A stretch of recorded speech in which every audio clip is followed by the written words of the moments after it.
I thought, I'm going to have a corporate career, then realized that wasn't aligned with my values. And I just thought I could sort of line things up and make things happen for myself. And after having sort of gotten to that career dead end where I was really like, what, life just isn't happening, I decided with BlueBarrel, I'm going to let this lead me. I'm going to let it show me the next step. And that's what I did. And I worked on the side. I worked for a nonprofit and I worked for a farm stand to try to stay closer to the earth. And I built BlueBarrel sort of one step at a time. And I let it show me. So things that weren't flowing and generating their own energy, I didn't put my energy into. And then the pieces that kind of showed themselves, or the people who showed up to help me with the next pieces and the next pieces, I just let that process happen really organically.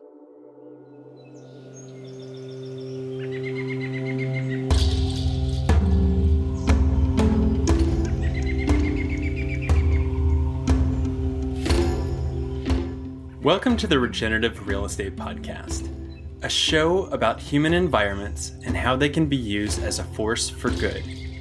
Conversations that educate and inspire people looking for a different way to do real estate. I'm Neil Collins, and on this episode we have Jessie Savou, founder of BlueBarrel, to talk about her journey connecting her curiosity, experiences, and values to create a rainwater catchment company that helps homeowners across the U.S. collect rainwater without expensive contractors or previous experience.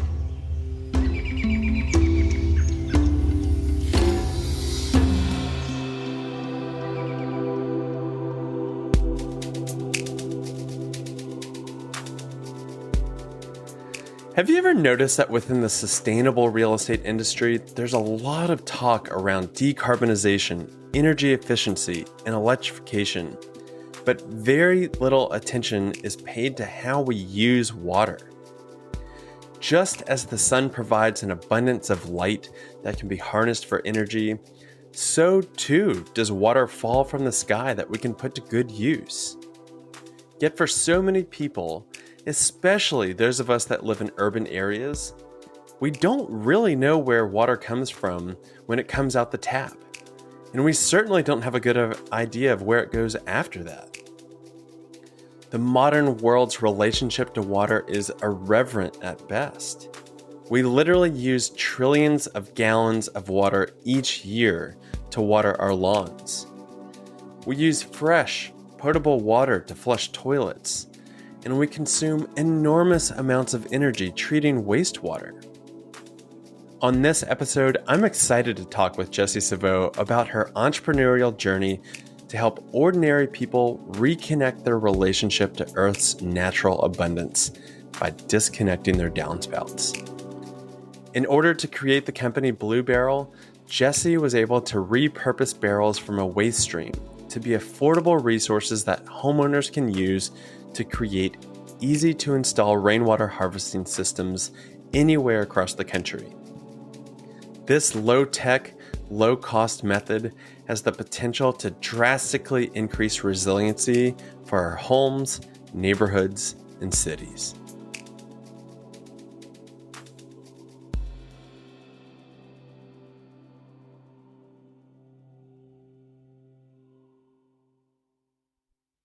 Hey, everybody. Welcome to another podcast episode of the Regenerative Real Estate Podcast.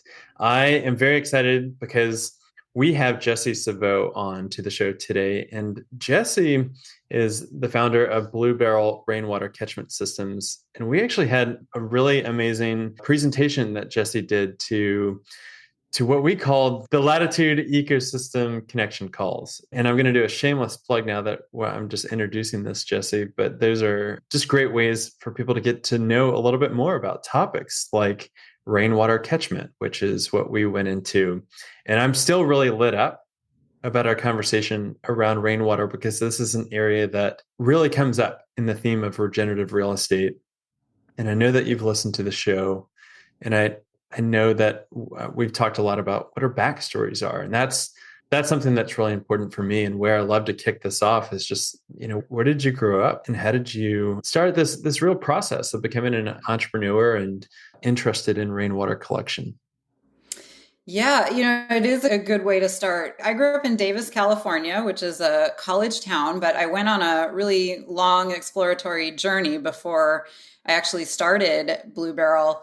As a kid, I think it wasn't a surprise to people who knew me that I became an entrepreneur because I liked to have little shops in a box with all the canned foods in the kitchen and run restaurants at home and all that kind of stuff. As a kid, I was really drawn to that. But I wasn't raised by business people. My parents had normal jobs and didn't know very many business people. And I went off to college and had really a double jointed career shift after that before I landed on Blue Barrel and had to sort of find my own way with entrepreneurship.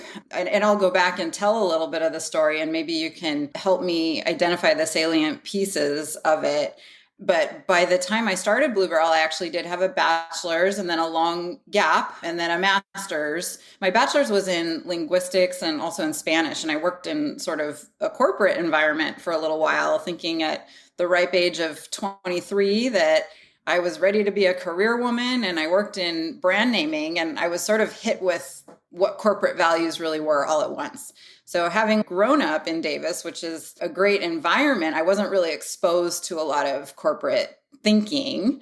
And then in a college undergraduate environment too, just these very kind of liberal community-based environments. It sort of hit me in the face when I started learning with a brand naming company that, wow, companies are driven by a profit motive and they're not always doing things that are good for the environment. So I had sort of thought that my life was going to take off from there and I was just going to be on a straight career path towards, I don't know what, pantsuits or something like that.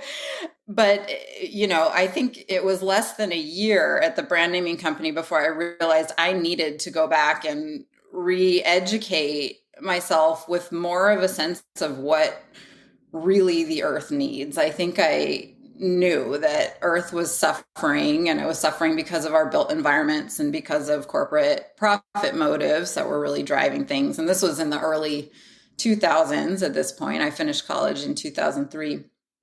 So I got bit by the green bug. And actually, I was delighted to see that you interviewed Sarah Suzanka on this very podcast because it was her book and one other. And her book is called The Not So Big House, and she has many others. But I just got into this idea of the built environment and how our spaces are built and how we relate to buildings and land and space, and then how all that fits into an idea of community.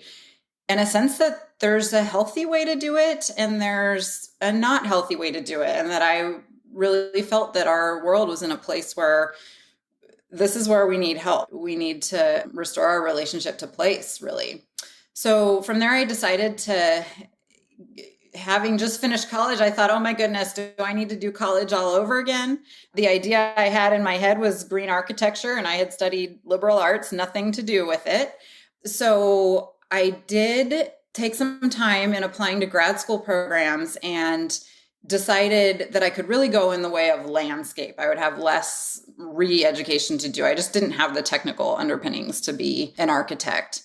So after doing a semester-long program in ecological design at the Ecosa Institute, that was in Northern Arizona, I then decided on a master's program with the Conway School of Landscape Design, and that is in Western Massachusetts.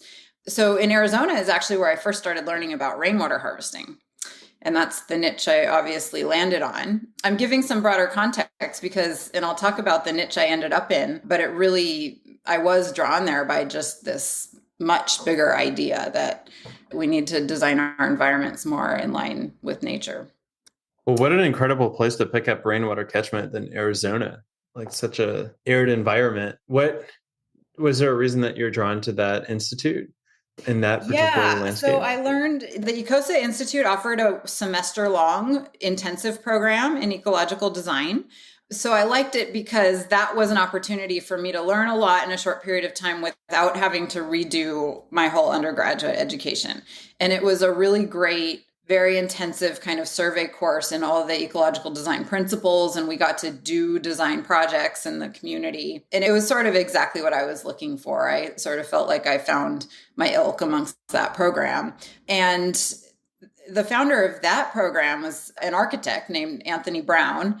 He went by Tony, and he pulled in all kinds of professionals in the region to share their expertise with us. And one of them was Brad Lancaster, who's based in Tucson, Southern Arizona. But he is really a guru in the field of rainwater harvesting and has written a couple of books that I highly recommend for anyone who's inspired to learn more. And his series is called Rainwater Harvesting for Dry Lands. So a lot of people have the misconception that rainwater harvesting isn't feasible in dry climates because of how little rain we get. But the truth is, in desert communities, rainwater harvesting historically was the only way communities had water. So if you didn't have a reliable water source year round, you had to store it when the water falls. So in that climate, they get about 12 inches of rain a year. It falls in just a couple of monsoons, and it's this feast or famine kind of thing where you have runoff going down the streets of Tucson for a couple of days. People are kayaking in the streets, and then just dry for the rest of the year. So in a climate like that, it's really a storage game. The more storage you have, the more you can store to get you through a longer dry season. So anyway, I was very inspired by Brad Lancaster, but at this point in my journey, I had no idea that I was going to become a rainwater harvesting professional myself. And then I did eventually find the master's program at Conway that I had all the prerequisites to apply to. So I didn't end up having to go back and do more undergrad. I got to enter the graduate level for a program in ecological design. And my thought was, well, I have had my survey course in Arizona, and now I'm going to Western Massachusetts, an entirely different climate. And I'm just excited to learn how different sustainable design is going to be in those two environments. Well, what I learned amazingly is that the principles of sustainable design are really the same no matter where you go. So even a technique like rainwater harvesting, it's the same technique. It's just people understand it a little differently, and they understand the purpose a little differently. So in a really wet climate, it's about the stormwater mitigation is what people are thinking of more. Now, the truth is it's water conservation and stormwater mitigation no matter what climate you're in. It's just that depending on where you live, you're going to have a sort of a different focus that you're used to thinking about based on your climate.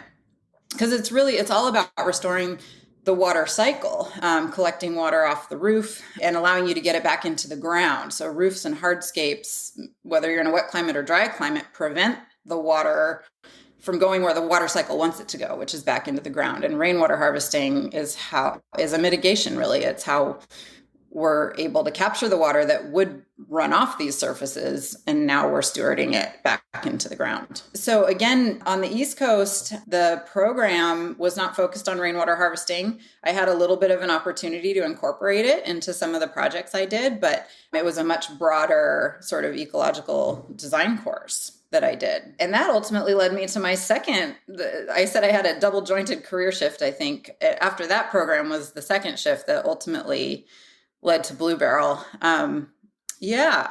So, as luck would have it, I finished this master's program in July of 2008. And some may remember that it was August of 2008 when the entire economy crashed. So my graduating class had a very unique challenge in finding a place in the job market. And we were sort of poised to work for sustainable design firms on the landscape side. So landscape architecture firms or starting private practices, design build type practices with landscape. And those businesses just started really suffering. So in that sort of economic condition, people were trying to get out of their homes. They were focused on just the bare minimum that they could afford. And often the landscape isn't the first priority when someone's trying to take care of a home in a dire financial situation. So I was extremely lucky to find employment with a design and planning firm I had interned with somewhere in between my corporate career and going back to graduate school. And they were a really wonderful, principled company. I mean, they worked on design, really at human level design. They didn't have jobs opening up either, and they did find a place for me. That job brought me to Southern California. And the project that I worked on mostly was a big public outreach campaign for the redesign of the I-710 corridor freeway, which, for those who don't know Southern California, that is the stretch of highway that connects the ports of Los Angeles and Long Beach to the entire nationwide transportation network. So it's just a cargo and freight corridor and it goes through lots of communities. People live in that area, but are very impacted by the freeway and the traffic and the noise and the pollution and all of that. And at the time I was working on this project, 40% of the goods that entered our country came through those two ports. So it's just a massive part of our national supply chain. But my job was public outreach. So we were doing night meetings, city meetings, community planning meetings. And I'm actually bilingual. I grew up in a Spanish immersion elementary school program through the Davis Public Schools. So there was always going to be a place for me translating meeting notes and preparing, helping to run meetings for Spanish speaking populations. And I just felt between working on a highway project, and of course it was a very important project, and then being on the public outreach side rather than the design, I didn't really feel any connection between what I was doing on a day-to-day basis and what I really wanted to do, the juiciest parts of things, which is designing and working with earth. And so anyway, I kept that job for about a year and a half. And I got to my first, what I would really call a dark night of the soul, where I felt I was at a career dead end. I, again, had these expectations that my career should have taken off. That first job I quit, I was 23. Now I was 29. And I sort of felt like life should be happening for me by now. And why do I keep hitting these walls? And my light was starting to go out, and I didn't have enough bandwidth emotionally to look for another job or to even conceptualize what I needed to be doing next. And I just decided to take a career time out. I quit without knowing what I was going to do next. I wanted to come back to Northern California, and I ended up deciding to do an AmeriCorps term. And AmeriCorps, it's basically a domestic version of the Peace Corps, where you can join for a year and you get assigned to a project. And there was a nonprofit in Northern California called Conservation Corps North Bay, and they ran an AmeriCorps cohort. So I decided to do that, and I got assigned to 2 community farm projects. And as luck would have it, we just got assigned to make a rainwater catchment system at a community farm and on a community college campus. But I did this project with a partner, and he, a fellow AmeriCorps member, he grew up on farms, so he knew all about plumbing parts. And I knew the principles of rainwater catchment. I knew how to size a system, and I knew how to kind of think about the need and the design needs. And this ended up being the birth of BlueBarrel, was that project. So you started to put it together with a compatriot to really show you the ropes. Did that relationship ever materialize into a company between the two of you, or how did you go from there into designing your own system? Yeah, interestingly, it was never my intention to start a business.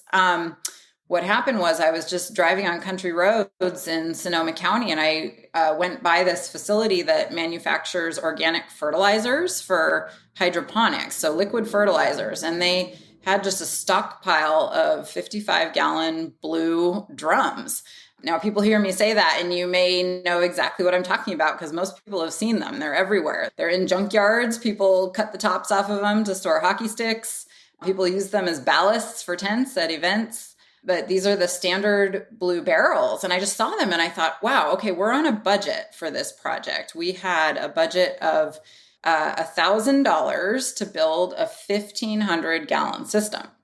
So for anyone who's ever researched rainwater harvesting before, under $1 a gallon, that's not really a budget for buying tanks and all the pieces and installing a system. But we were also, with a nonprofit, so we were able to write letters and ask for donations. But I just decided to walk into this place, and I found someone named Keith Evans who worked there. And I just said, we're doing a project. We're building a rainwater catchment system.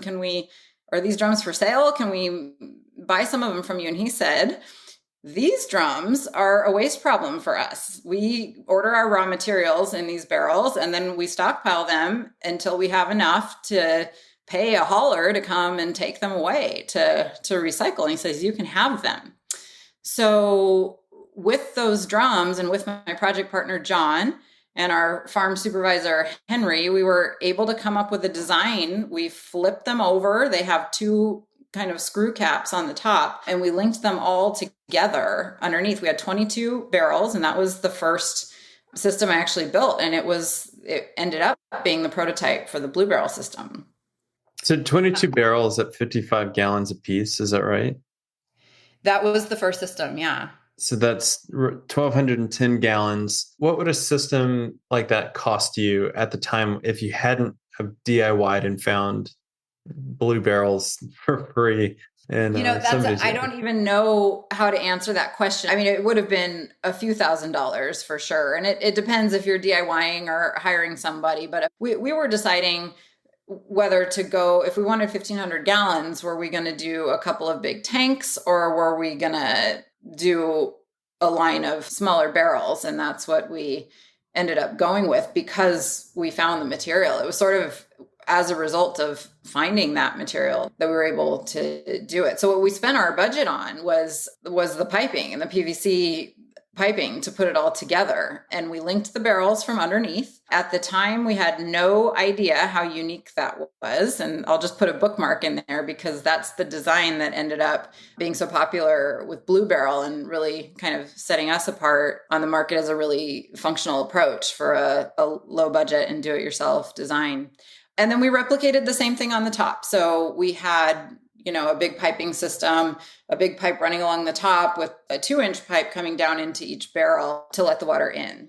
So we built the whole thing and we were really excited about it. And then the first time it rained, the water showed us exactly what we did wrong, which is what happens to everybody the first time they try to figure out their own rainwater catchment system. All of the water fell down into the first barrel. And because we had plumbed them along the bottom, the water flooded the under plumbing and they all filled at the same time from the bottom. And that entire pipe network we filled on top, which was bigger piping, very expensive, it was basically a big expensive vent system because there wasn't any water getting past the first inlet. So luckily it worked. We didn't have to rebuild anything, but that was the huge aha that made me go, well, the next time I do one of these, if I ever do one again, I'm not going to build that whole top pipe system. You just need a single inlet to service this design. So, I say a lot of luck factors came into play when I started BlueBarrel. And one of them was that my roommate at the time, who I had met on Craigslist, was also really into gardening and she was very enterprising. So even though I had been enterprising as a kid with my sort of toy shops and things like that, I really didn't connect with any sort of education around business. It wasn't my leaning in my adult life at all. So I didn't have the confidence to just say, hey, let's start a business. Well, this roommate somehow knew how to light a fire under me. And she said,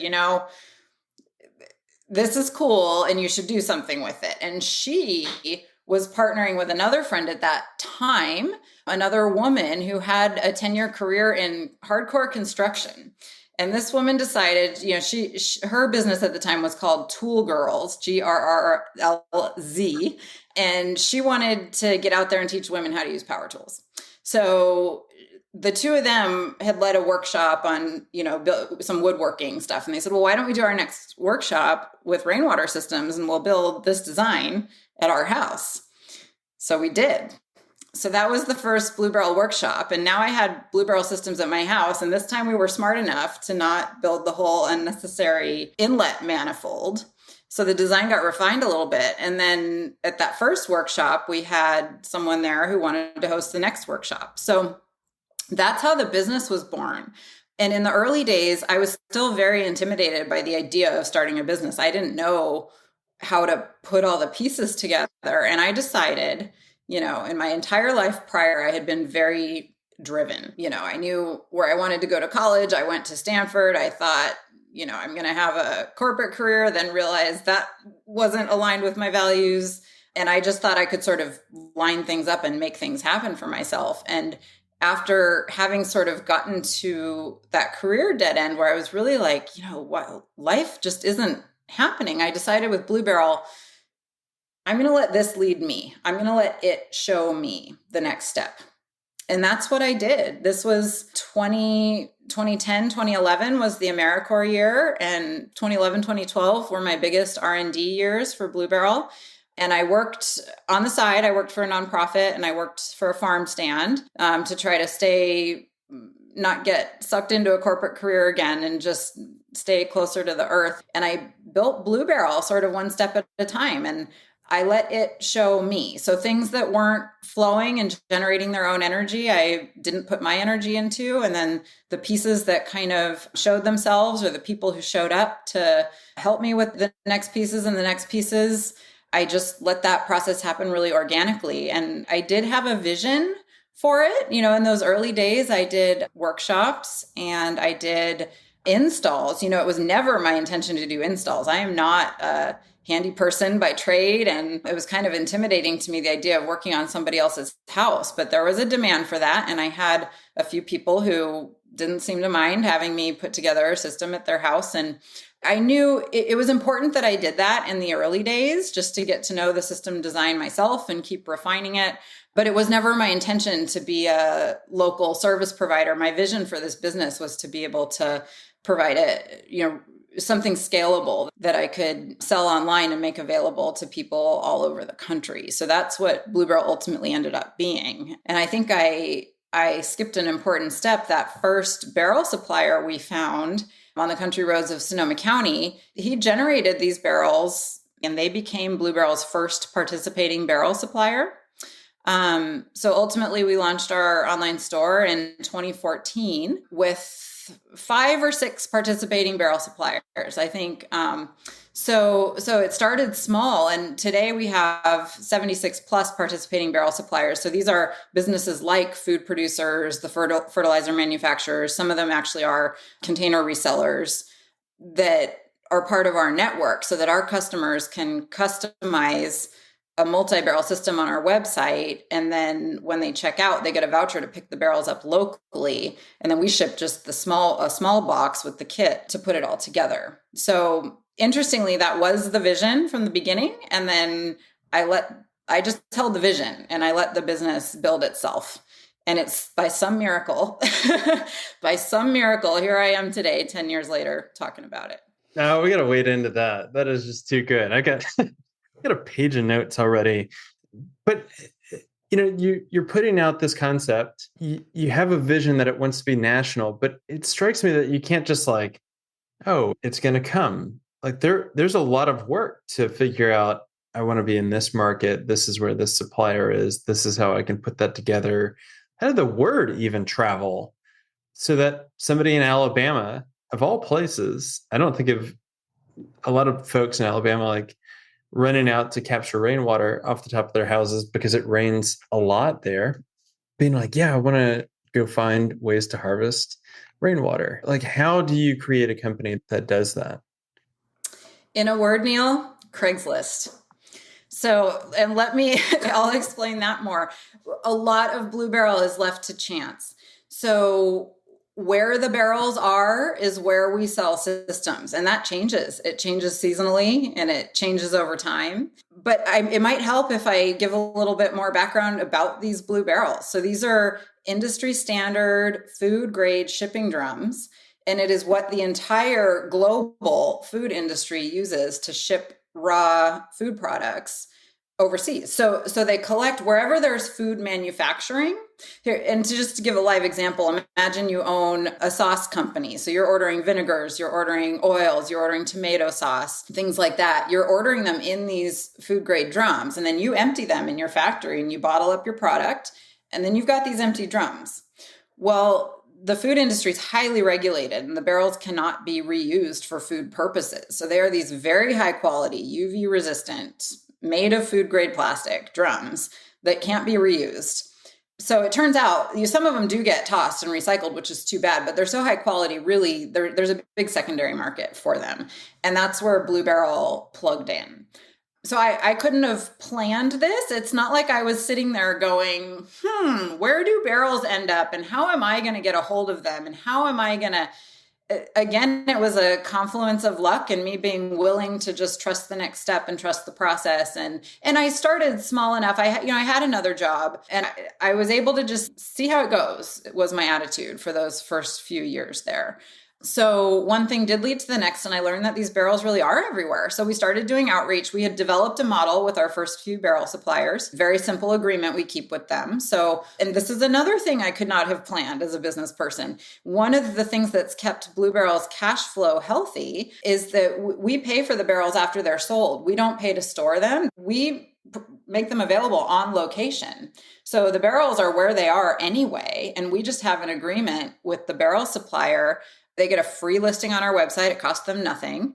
And then they get paid. So rather than them paying to have the barrels hauled away and recycled, we pay them now to allow our customers to come pick them up with this voucher system. So there's no upfront cost to BlueBarrel for that. So for anyone who wants to geek out about business, it's actually a really good cash flow balance, because I do pre-purchase all kinds of inventory. We store inventory for the kits, the parts to build it. But that outlay is balanced by the idea that the barrels are basically sold on consignment. And we're turning what these food producers had considered to be a waste problem and sort of a management problem into actually a side revenue stream for them, and a really positive one where they're getting to connect these barrels with people who are going to turn them into a sustainable design feature. So it ends up being a real feel-good thing too. I think a lot of our barrel suppliers, some people are skeptical when we approach them, like, you want me to what? And vouchers and what? And they end up really getting into it because our customers come in with a certain positive energy, and I think people realize the good that they're doing by getting these barrels repurposed into something good. So you have a ton of information on your website that I found myself, whenever I found Blue Barrel, it was late at night scrolling on the internet, going down a rabbit hole. Because funny enough, rainwater harvesting is one of the harder things that I could find a contractor for in my area. And the few that are out there didn't like to return calls or emails. And so a DIY approach really stuck out on the internet and in my mind still. But I'm listening to the story, and you've happened into this nationwide cache of blue barrels. And on your website, you mentioned, there's clear barrels. We're familiar with those. And then there's these blue barrels, but the color actually matters. I think you know what I'm talking about. Do you want to pick it up from there? Sure. Yeah. So the color does matter. And we answer the question a lot. Why blue? Because, there are a lot of people who, believe it or not, blue is not their ideal aesthetic for their garden or the exterior of their home. I don't know why, but I'm joking here. I totally get it. The reason we use blue is the industry standard color cast for the food grade drums. So similar drums are manufactured in other colors, but they're all industry coded. So usually a red barrel denotes toxics. There are yellow barrels. I think that's also sort of a cautionary. And I think if you're not a fan of blue, you might not like yellow so much either. The white ones are not UV resistant, the white and the clear ones. And that's actually a really important feature for a rainwater catchment system.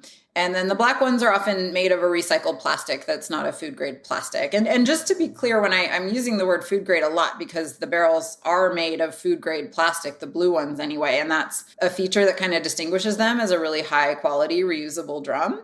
But rainwater stored is not potable, meaning it's not for drinking unless people treat it.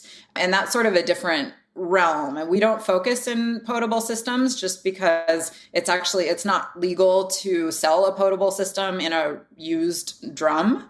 It would be expected that someone starts with a new manufactured drum, and then they can have all the home water filtration system that renders that potable. So that's a realm that exists. It's not a realm that I have personally gotten into deeply, just because my whole focus has been around making BlueBarrel available to everybody, no matter where you are.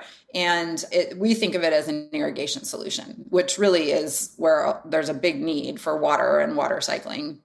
But what is the significance of the UV resistance? So a drum that's not UV resistant, two things. It's just not going to last as long. So with just exposure to weather and weathering, it's not as high quality of a plastic. And then having sunlight actually get into a barrel is going to lead to algae growth inside of a system.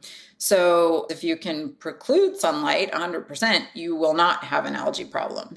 Some people are scared away from rainwater harvesting because of maintenance issues like algae, like mosquitoes and things like that. I was pretty lucky. Another luck factor with BlueBarrel is that right around the time I was launching the business, meaning finalizing the design so that I could kind of mass order the parts and envision what our kits were going to be and have a fulfillment center that puts all that together. The state of California was adopting code for rainwater harvesting. And I was living in Sonoma County at the time, and there was a county group of sort of leaders in water and water reuse and water conservation that was meeting around the code development process.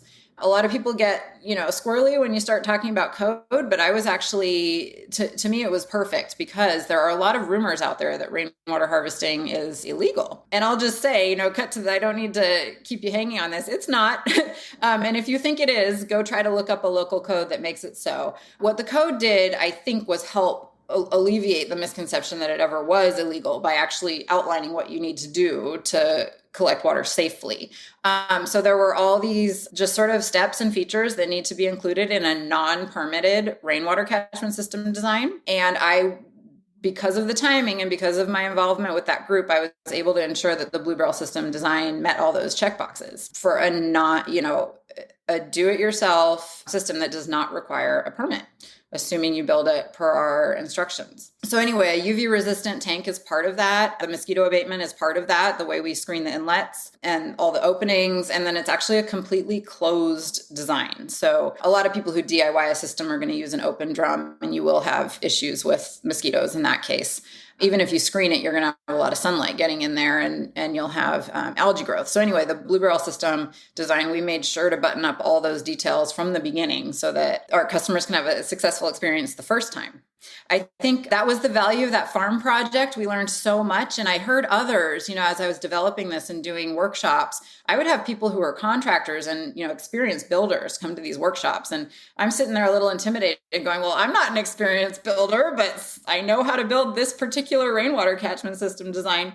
And one man came up to me after and he said, I built one of these for my mom, and it's not rocket science, but man, did the water show me what I did wrong. I mean, you got to get every detail right. The sizing of the vents in relation to the inlet and your overflow strategy. And if one little height or level is off, your system's not going to fill. And again, it's not rocket science, but the chances that you're going to nail every detail the first time you DIY this are so low.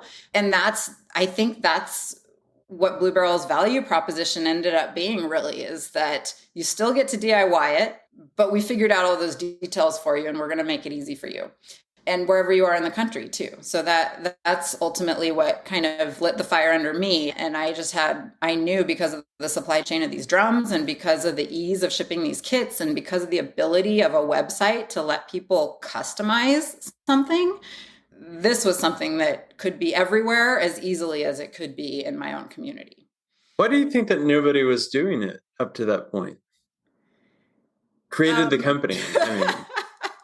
Well, there are a lot of pieces to it. And in the beginning, I was actually really concerned that someone could rip off our design and kind of replicate and compete.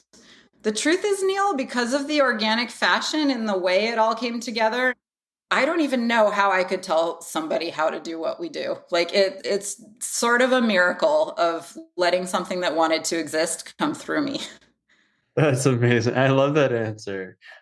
So you've got a nationwide network that people can do DIY rainwater harvesting. Let's go into who are these people that are ordering them? Are they homeowners that want to irrigate their garden? Are they contractors that want to set this up for homeowners? And how did the word start getting out? What does that look like from the user standpoint? Yeah, our typical customer is probably a homeowner. Now, I don't want to discourage renters because actually I installed BlueBarrel systems on 2 or 3 rental properties that I lived in. But I think our typical customer is a homeowner. And we are most successful working directly with the DIY homeowner. I think one of the strengths of BlueBarrel actually, because I am not, a trained journey person, and because actually one of the emphasis in my grad school program was how to communicate design principles, both in words and with graphics, we have extremely user-friendly instructions. So you don't have to be a really experienced DIYer. You just have to be willing to follow some instructions. You do need a drill, but we ran a big customer survey in 2016 and learned that most people thought the project was much easier than they thought it was going to be. So in the beginning, many of our customers were women. I think they were kind of attracted to the idea that this is a woman-owned company, or if this woman can do it, I can do it, kind of a thing. Or perhaps they were, often cases, they were the spokesperson for their family that may have included many genders. And now I see a lot of our orders, it's much more balanced, but it was really women who caught on to BlueBarrel first in bigger proportions. And we do have people who contact us about installers. We don't recommend installers, and we actually tried to develop a program similar to the Barrel Supplier Network. Could we have an installer network too? And just led to issues that I couldn't put my finger on at first, but it was sort of 5 years down the line, we realized we were creating a cohort of customers that didn't really understand their systems or know how to make it's a very low maintenance system, but 5 years down the line, it might need a little tweak, or, you might have a blockage to clear. And it's something you could never pay somebody enough to come fix. But if you did it yourself, you're going to know exactly what to do. So, and we have the way customers engage with the system, they're really customizing it to their own site. They add on to them over time. They add another one on the other side of the house. So over the years, we've built up repeat customers.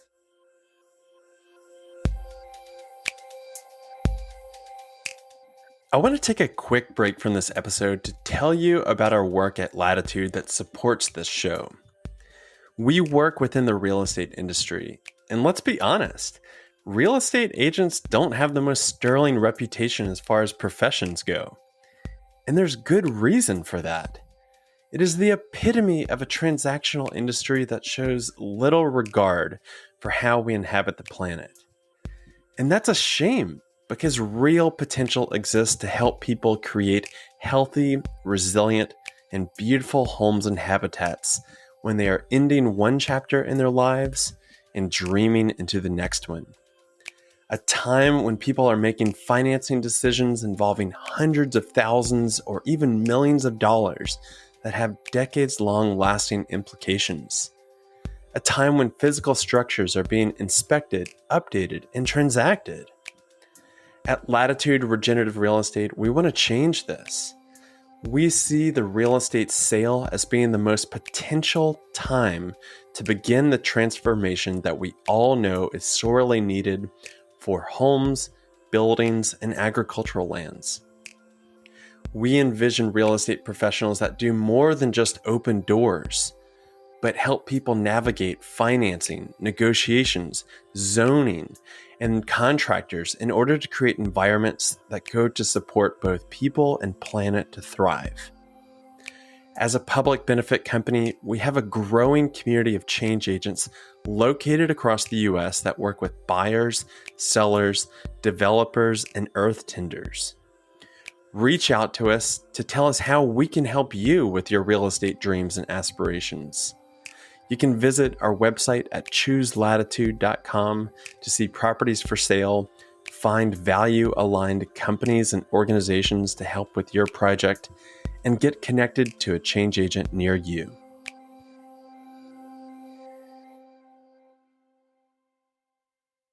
Let me make a jump back to something that you had said before. It was even before you had your dark night of the soul. I've had a couple of those, I think. But you talked about your realization that we needed to restore our relationship to place. And when people get into this mode of thinking around sustainability or regeneration, I think it's so easy to make these logical jumps of, well, we need to put on solar panels, or we need to upgrade to a heat pump, or, just maybe some of the more obvious, and maybe those are the areas around which there's a lot of money. And water harvesting is one of these areas that just feels, to me, one of the most critical if we're going to be talking about regeneration and reconnecting that hydrological cycle and forming that relationship with our place. But why do you think that it lags behind these other areas? If this is such an easy and low barrier of entry because it doesn't cost a lot, It's easy to install and anybody can do it. Why do you think that is, that it still feels yet to where we've hit mainstream traction with it? Yeah, you may have hit the nail on the head with the idea that of big business. Water is essentially treated as if it's free. And, you could say that's a good thing. Water is a community resource, and you don't want to be pricing people out of access to water. And, people do begrudge their water bills, but if you really analyze a water bill, you're paying pennies or less than a penny per gallon of water that comes out of the tap. So in the very early days and sort of participating in some business mentorship, I was always encouraged to be able to tell people how much money they would save with a rainwater harvesting system. And the truth is, the payback period is going to be pretty long if you just look at the amount of water you're going to save. But what I realized too is that what ends up happening, a lot of people put in a rainwater catchment system and they end up planting more because they were actually trying to restrict their water usage outside and not planting. Now that you're planting, you're using your landscape to generate food and habitat and cooling, and you're rebuilding your soils. So I did learn to see it from a perspective of health. And even though I went through the mental process of trying to make an economic case for it, and I have this presentation I give where I talk about the benefits of rainwater harvesting and financial, it's environmental benefits is what I really focus on, but emergency preparedness is one of them. And so is financial savings. But I used to kind of gloss over that because people who really want to know, am I raising the resale value of my home? What's the payback period? And when am I going to start feeling money in my pockets? That was never really an argument. And I was lucky that there are enough people out there who wanted to do it just because it was the right thing, or they wanted to have water for their gardens. There was enough of a market amongst that segment that I never had to make a strong case that this was going to save you a lot of money. And to this day, I prefer to talk about it in terms of health. So it's not just how do we stop the bleeding, it's how do we give ourselves water so that if one day we ever turned on the tap and no water came out because of some local or global ecological crisis or systems breakdown, we still have water because we cared to collect it when it fell. And we can irrigate our garden guilt-free, and we can plant more. We can bring our gardens back to life because we have a year-round irrigation source. And as a DIY project, you start to get to know your water. The minute I started collecting rainwater, it's so exciting when it rains. You get a sense of how fast those barrels fill, and it's fast. And you tune into that automatically. And then as the water source draws down, you're tuned in as well. And you realize how much abundance there is, even in tremendous conditions of drought. We've been in dire drought conditions in California ever since I started BlueBarrel. And you learn that we do have something as simple as a storage system helps you take the peaks and the valleys out of the drought and deluge cycle. And you're benefiting your own garden, of course, but then those benefits extend. The bees and the butterflies that are enjoying your garden and the water that's sinking back into your aquifer and your soils that are rebuilding themselves naturally as a result of all this are benefiting the planet. So luckily, I've been able to stay in that line of thinking more so than spreadsheets showing people how much they're going to save. Yeah, this is where my entry point really goes a little bit deeper of beyond, oh yeah, this would be great for my garden. And I like to garden just as much as the next person with a green thumb, I guess. But our relationship with water is so warped, and particularly in this country where you might know the statistic or the number right off the top of your head. It's in the trillions of gallons that we're using to water our lawns every year. But whenever you're talking trillions of gallons of water gets used on something such as frivolous as grass, that's not a native species to here. Maybe some of it is, but not in the way that we're using it to adorn our lawns and our front porches and things like that, or our landscaping. But then to have this relationship where it's rain once it hits our roofs, and then it's immediately considered stormwater, and we have to remove it from our sites as quickly as possible. And to go where? Like most people have no idea where it goes. And I would love to see more school groups actually go to these wastewater treatment plants to understand what that process is and really start to understand what our current infrastructure system is. But it's the same with our waste. Like you're over here talking about recycling, or we could even call it upcycling, these blue barrels. But we have water that comes out of the tap, it comes into our toilets, like it's in our sinks. And right whenever it hits the bottom of our basin, it's now considered sewage. And again, we have no idea where that goes. We know what happens whenever it backs up, but it just seems like you throw all that in with a really poor relationship to water, and then you realize that we've paved over hundreds of thousands, probably millions of miles of earth with concrete, that water's got to go somewhere, and then it gets channeled off into these storm drains. Like it just seems like we have such a warped sense of and no idea of the ramifications that's come about from our modern way of living, that we seem like we're the pinnacle of our human evolution. Whenever you start to pull back and you start to question, like, are we, or have we just gone down this level of convenience culture to where we're actually like killing ourselves quite slowly and painfully? That ended on a dark note, but I'd love to know where I can help bring that back, actually, because you made some really good points. I mean, I think that's what our culture has done in the built environment, and similar to the green bug that bit me, back in 2003, when I realized, something's wrong and we need to start rethinking our built environments. This whole water issue is a big part of that. So it's true. I mean, our suburban environments are built to shunt water away. And there are good reasons for that. Water is a powerful force. It will ruin a building foundation. So even a flat, front yard surface is built at a 2% grade away from the home so that water gets into the gutter system and down into the pipes and into the municipal treatment. You brought up a lot, and we can unpack some of it. And I do give a presentation in a visual format, and versions of it are available on our website at bluebarrelsystems.com, one of them with your group, Neil. But without slides to illustrate, I hope I can break this down, that in a natural environment, if you imagine where you're sitting right now, and imagine that your home weren't there and that the land were restored to what it was before it was developed.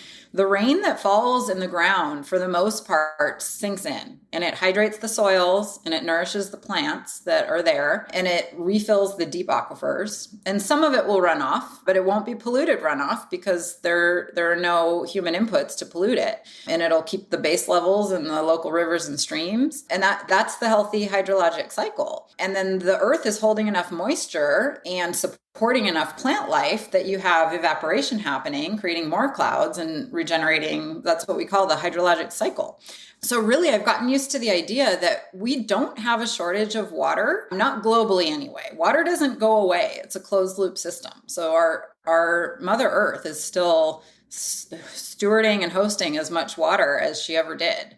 We just are kind of now waking up to the idea that modern developments are asking water to go away. So we are asking water to leave our community. When it hits our roof, when it hits pavement, these are called hardscapes, and the water can't penetrate it. That's all that means. The water cannot get through to the ground. So what you have underneath is compacted earth surface that's essentially dead. It's not supporting plant life, certainly under the road or under your house. And then that water is sheeting off in massive quantities, such that our land becomes increasingly dry. We're overdrawing water from underground and we're not replenishing it. So what rainwater harvesting does is let you restore that hydrologic cycle on your site, because you're collecting the water that comes off your roof. And it's true, Neil, it's falling as rain. Rain is actually the cleanest water source available. If it's free of all the salts, minerals, treatment chemicals, and any other source of water. So what that means is if you tip your head back in a rainstorm and open your mouth, you can safely drink that water. But as soon as it's hit your roof, of course, it's not going to be potable anymore. It's carrying the organic matter that comes off your roof. But for that reason, plants love that organic matter. It's not an issue at all. So it's totally safe gardening water. People have lots of questions about rooftop surfaces. And without getting into it too deeply, almost every rooftop surface is okay, including the ubiquitous composite asphalt shingle.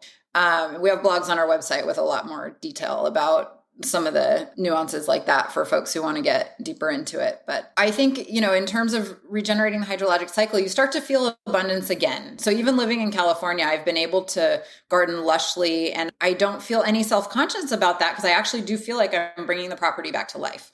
Some people's approach in response to a drought is, well, you just let the lawn die, which is probably better than irrigating a lawn, which isn't creating a lot of ecological value. But if you have the option to just stop watering your garden and put in, false landscape, I don't advocate for that. I mean, that is not a life generating principle. Whereas if you're now capturing the water, that's a source of water that would have run off and left your community. And now you're putting it back into the ground and you're enjoying a more lush environment yourself, and you're actually benefiting habitat. I mean, I just think for a minute, would you want to live in a world where everybody had to stop watering their landscapes? I think that world would just become increasingly dead. And with an approach like rainwater harvesting, it's becoming increasingly alive. So it is about restoring the hydrologic cycle and using your hardscape now to channel that water where you want it. You had mentioned the perception that this was illegal in some states. And it was funny because we were advertising the ecosystem call that you had put out to our community. And someone had even written in saying, this is illegal in some states. You should put a disclaimer about this. And so it's great to hear that we're actually further along the road, at least in the United States, that all 50 states are now permissive of this. But is there financial incentives that you're starting to see in certain states? I know California's got some kind of program, but do you see that as picking up steam? Yeah. So, and actually we do eventually. I got so tired of answering, questions and random Facebook posts that, people, sometimes they come at it from sort of an attacking way. Don't you know that's illegal? And I eventually did write an article about it. So for anyone who needs to help themselves debunk the myth that rain barrels are illegal or rainwater harvesting is illegal, you can search BlueBarrelSystems.com. There's a search bar and you can search just about any topic that we have an article on. So Mythbusters, rainwater harvesting is illegal. But I think there are good reasons that the myths existed. So the state of Colorado was restrictive, and they still do have some restrictions in place. But in 2016, the state of Colorado legalized 2 barrels of storage, 110 gallons of storage per household. So they still have a limit. But until then, they were really the only state that had a statewide restriction. Nevada, I think, also had a restriction, and rainwater harvesting is legal there since 2017. So I think we are past, and these were exceptions to the rule. There's some antiquated water laws in Colorado around rights to the Colorado River and, the Prior Appropriations Act, which means basically the entities that water is allocated for in the river downstream have a right to that water, and not the people who live where the rain is falling. And the reason I say antiquated, I think hydrologists know that capturing stormwater on site and getting it back into the ground is actually going to help the ecological health of the river and help keep the base levels restored. But there's just a lot of politics there, and public process is slow. So I do detail sort of the case of Colorado as sort of an exception. And there are a few sort of rumor stories out there about maybe a man in Oregon who got cited because he had actually blocked off a stream that ran through his property and was collecting that water. So we don't want to be doing anything like that, but it doesn't mean that capturing rainwater off your roof is illegal. On the incentive side, one thing I tell people to sort of short circuit the need for a long explanation is, hey, why don't you check out your city or county? And if they're offering an incentive to harvest rainwater, you can be certain that it's not illegal. And more are, because I think people do understand the value of rainwater harvesting. It just comes down to public process and public will, and what to do with money to get an incentive program going. But for those who are interested in rebates and incentives, we have a whole bunch of links at BlueBarrelSystems.com to different local programs. We don't administer those, but we want to make people aware of them where they exist. And I would recommend just looking at your city level first. Just Google rainwater harvesting rebates, rain barrel rebates. You can look at the county level and you can look with your water agency. And sometimes there are local environmental nonprofits that get involved with rebates and incentives as well. So those are a few places that anybody could look. Nice. Jesse, this is a shameless question that I've got here. If you live on the west side of the Cascades, You mentioned Portland earlier, but we're in the same rain system. It rains a lot one time of the year. It doesn't rain at all the other time of the year. Does it make sense outside of that like immediate window once it stopped raining, let's say June, where your barrels are full, but they're not going to get replenished until October? Like, what do you say about the need for barrels there? Yeah, yeah, and we have a similar kind of pattern in California. So in these Western climates and the Mediterranean climates, it is more of a storage game. So a larger system is prescribed for something like that. To the more water you can store, the longer it'll last into your dry season. And then there are lots of ways to proportion it. So what you can do if you're going to start small, and a lot of our customers start small, get a feel for it, and then they add on once they see kind of how much water actually is available. But you can just dedicate that water to a smaller portion of your garden. So someone who wants to kind of train themselves by doing this, I actually recommend starting small and saying, I'm going to set up my gravity fed drip irrigation. And I didn't even get to mention that BlueBarrel, when we first started, we specialized only in the rainwater catchment system. But a couple of years in, it was pretty clear people were like, great, now I want to irrigate with this water. Now what? So we've developed a subspecialty in gravity fed drip. No energy inputs. It's just water straight out of the rain barrels distributed through a drip line. And you can automate that with a timer and everything. But so what I did at home was I had room for a few barrels in one place, and I just used that water to irrigate the small section of garden right next to that. And then what ends up happening, you tune into the weather pattern. So I would say, Neil, that here in California, same thing. We have our last rain in usually April and no more till October. Well, the truth is, in our driest drought year, which was 2013, we had one random rain on June 26th. That date is burned into my head. And then we had an early rain on September 6th. That's enough to recharge the system. So if you're not collecting it, you kind of forget that we actually did have some precipitation. So once you have the storage system in place, you're going to get continual drawdown and recharge. But there are years where you will drain your water at a certain point. And I've had years where I got through, July, mid-July, late July. That's, nothing to scoff at really. And then you can actually hose fill and continue using the infrastructure if you have a gap to fill. But think about all that water that you saved in the meantime. And then maybe for next year, you'll say, well, I'm going to tack on a few more barrels because now I see that a little more water would have extended my irrigation season.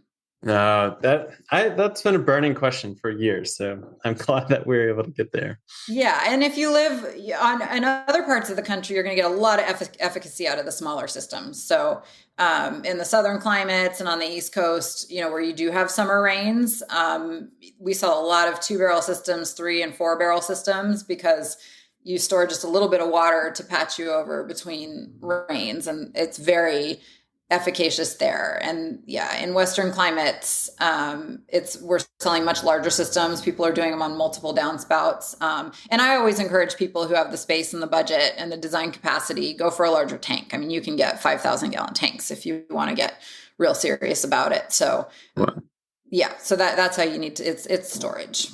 Oh, nice. What going forward from here, Jesse, what would you like to see people do more of outside of, I guess, put rain barrels on? But, we're on a real estate show right now. And I personally would love to see more real estate professionals make this connection and pick this up and recommend it to clients, or give rain barrels as closing gifts if you're a real estate agent, or if you're a home builder, maybe you can start to install these or even offer this as an amenity. But is there something where you're like, man, if this one domino just fell over, this would be a game changer for this industry? Yeah, I might answer that even more on the passive side. And what I mean by passive, when you collect rainwater in a barrel or a tank, it's called active rainwater harvesting because you've stored it in a vessel and you can now control how it's used. Passive rainwater harvesting is actually where you're not storing it in any kind of vessel. You're storing water in the land, and it just by the shape of the land. So I had a chance to mention that, a typical suburban lot slopes away from the building at least a 2% grade. And the goal is to get that drainage running away from the home. And when a homeowner or a builder becomes sort of water cycle minded, you learn to think of your whole garden as a sponge and how do you invite that water in? So forget about rain barrels for a minute And think about it in terms of how you shape your landscape. So now I'm talking about infiltration basins and creating unique contours that, you're not going to be shedding the water into your basement. You want to have the water shed away from your house, but before it gets to the sidewalk, you create that basin, that swale, that path for the water so that you're infiltrating as much water as possible on your site. So that's the bigger lens to look at the principle of rainwater harvesting through. And I think it may even be more accessible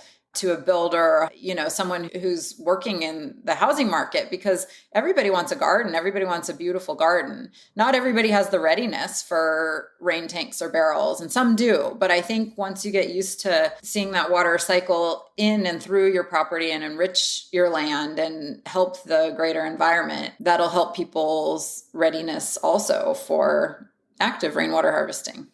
I love this. I just get these images of like, how could neighborhoods come together where, you've got a block party where you're doing these swales or rain gardens, and you've got another group with some trucks going out to pick up their blue rain barrels from the distribution center, and everybody doing it as a community. How fun would that be? Yeah, and it's true because, I think real estate agents need to respect property lines. We certainly need to know where those are, but water does not. So I think in some of these more designed communities where the space is designed, some of these co-housing environments or pocket neighborhoods, I know you've done a lot of work with pocket neighborhoods where the landscape really is designed on more of a community level. Of course, it's always going to be a benefit to let the water flow and have swales connecting properties. And it's not Colorado style, my water and stay away from my water. There's enough for all of us. Oh, that's great.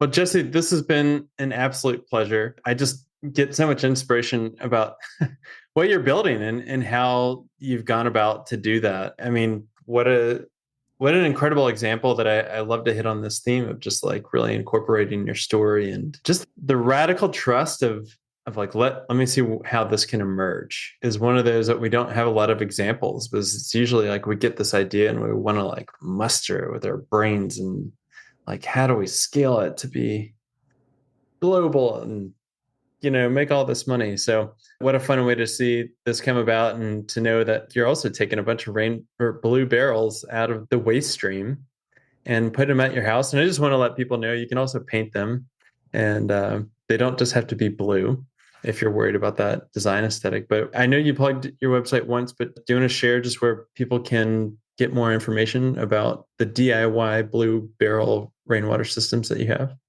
Absolutely. So BlueBarrelSystems.com is going to be your one-stop shop, and there are a few resources you'll find there. So depending on your readiness, that is ultimately, it's an interactive online store.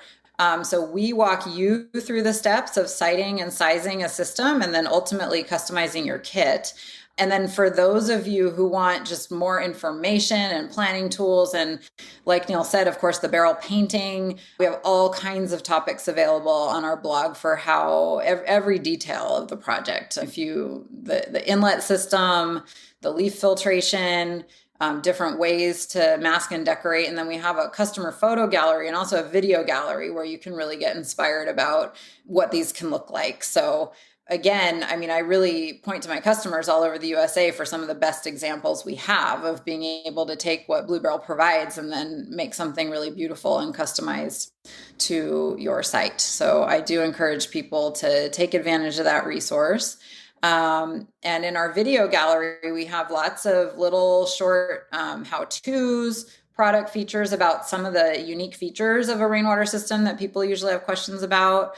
And then some longer presentations for those who want sort of the visual version of the ecological benefits and the anatomy of a rainwater catchment system. That's under our Rainwater University section.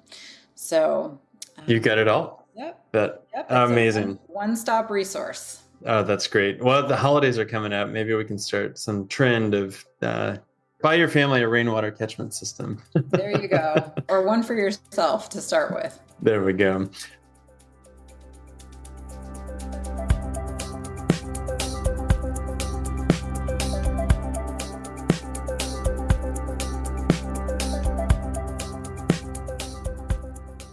Hey, thanks for tuning in to the show today. If you want to follow our work at Latitude, You can follow us on Instagram at latitude.regenerative.re, and mine is at I am Neil Collins. We inherently believe in the potential that comes from connecting value-aligned and purpose-driven people together in community.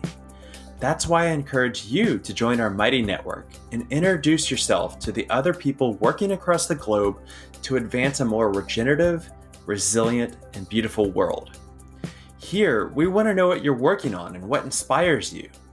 Through this platform, you can attend live events, take courses provided by our podcast guests, and create connection with other people and businesses that share your same passion. To join, find the link in our show notes or visit our website at chooselatitude.com. If you'd like to support the show, please share it with your friends and be sure to follow us on your podcast app so that you always have the latest episode downloaded. Another way to support our regenerative field building is to leave us a rating and review on Apple Podcasts. Positive ratings help attract amazing guests, and they can be the deciding factor for someone else to tune in and listen. And who knows, maybe this is the kind of motivation that it takes for them to finally decide to align their profession with their sustainable and regenerative values and become a positive force for good within their own community. This show was produced by myself and edited by Anthony Wallace and offered as a part of our work with Latitude Regenerative Real Estate.